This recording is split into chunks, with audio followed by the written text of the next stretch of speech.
السلام علیکم. اٹک کامرا روڈ پر mother and child care hospital کے بالکل قریب یہاں پہ ایک پول ہے، یہ آپ دیکھ سکتے ہیں. یہاں یہ جو بجلی کا ایک میٹر لگایا گیا ہے یا آئی ڈونٹ نو، بالکل فٹ پاتھ کے اوپر. اب اگر اسی ڈبے کو اس فٹ پاتھ کے دوسری سائڈ پہ لگا لیا جاتا تو ایک تو فٹ پاتھ فری ہوتا، اور دوسری بات یہ کہ بچوں کی پہنچ کے بالکل قریب ہے. تو اس پر اور اس میں لکھا ہوا بھی ہے کہ انتہائی 400 ڈینجرس ہے اور یہ 440 واٹ ہے.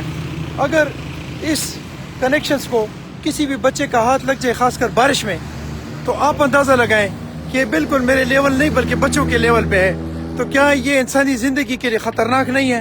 تو میں وابڈا کے متعلقہ انتظامیہ جو ہے یا یہاں کے ایکسین یا یہاں کے جو متعلقہ لوگ ہیں، آپ لوگوں سے ریکویسٹ کرتا ہوں کہ خدا را کبھی کبھی اپنا دماغ استعمال کر لیا کریں. کبھی کبھی آپ یہ سوچ لیا کریں کہ جو اس قسم کی چیزیں آپ روڈوں کے درمیان میں لگاتے ہیں، یہ دیکھیں، آپ بالکل دیکھیں تو یہ بالکل فٹ پاتھ کے آدھے کیا بلکہ آدھے سے بھی زیادہ درمیان میں آ چکا ہے. اور یہاں پر لیڈیز کا گزرنا بھی محال ہے، بچوں کا گزرنا محال ہے.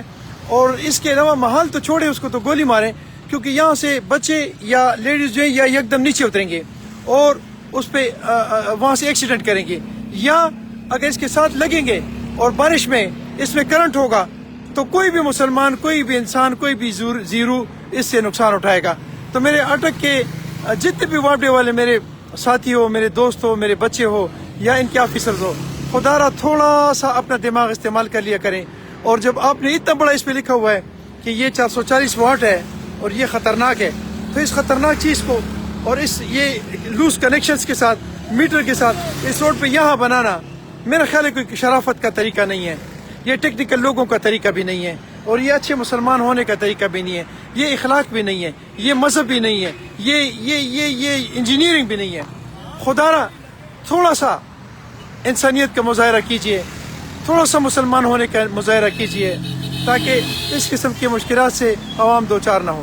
السلام علیکم ورحمۃ اللہ وبرکاتہ.